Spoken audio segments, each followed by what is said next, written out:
Selamat sore, Pak Nova. Jadi apakah Selamat status sore. pelaku sudah dinaikkan menjadi tersangka atau bagaimana? Ya, selamat sore. Untuk pelaku Mhm. terkait kejadian ini sudah kita tetapkan tersangka atas peristiwa tersebut. Mhm. Eee, apakah ia ditahan, Pak Nova? Ya, jadi untuk saat ini sudah kita laksanakan penahanan yang kita laksanakan di Polsek Medan Kota. Mhm. Jadi tersangka saat ini berada di Polsek Medan Kota untuk melaksanakan penahanan. Oke, alasan penahanan apa, Pak Nova?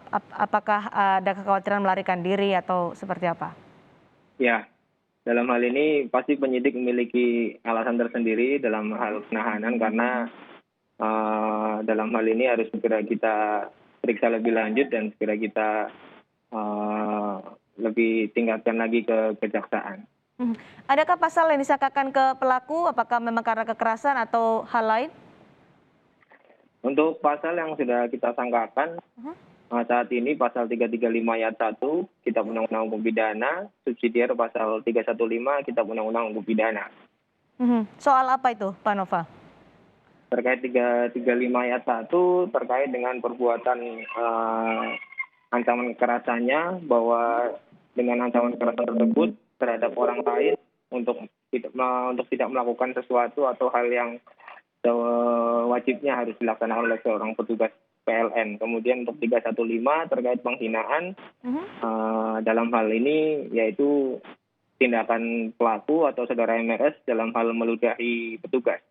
Hmm, sebenarnya bagaimana kronologinya hingga akhirnya pelaku atau sekarang sudah dijadikan tersangka sampai emosi dan kemudian ada ancaman kepada petugas PLN saat itu?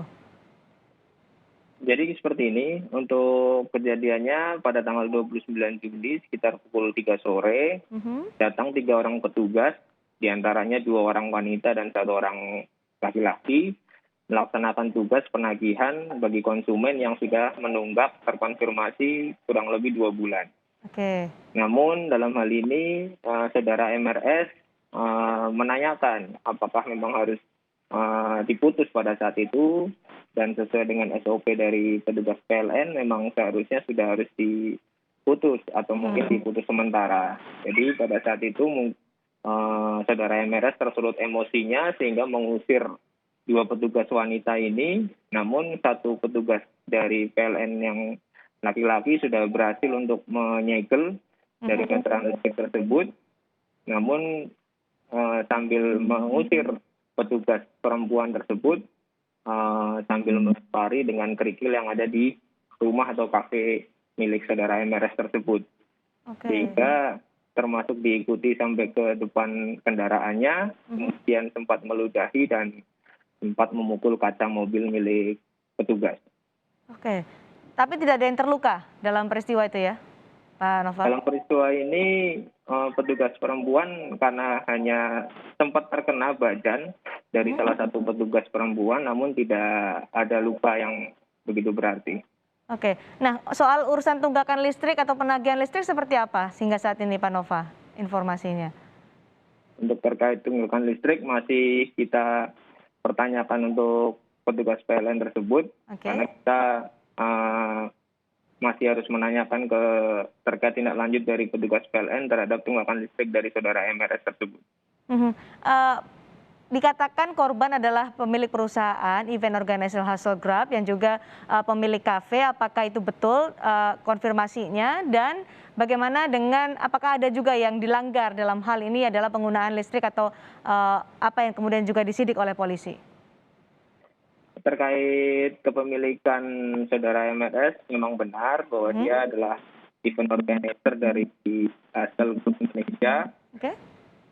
Kemudian saudara MRS juga merupakan pemilik salah satu kafe di kota Medan tersebut. Oke. Setelah ditetapkan jadi tersangka, kemudian ditahan, apalagi langkah hukum selanjutnya yang dilakukan oleh polisi? Tentunya langkah hukum dari kepolisian setelah menahan dan menetapkan tersangka agar segera kita koordinasi kepada pihak kejaksaan untuk segera melimpahkan berkas dan memeriksa saksi-saksi maupun tambahan-tambahan yang harus kita penuhi untuk kejaksaan. Oke, baik. Terima kasih Kanit Reskrim Polsek Medan Kota Ibtu Nova Indra Pratama sudah berbagi informasi bersama kami di Kompas Petang hari ini.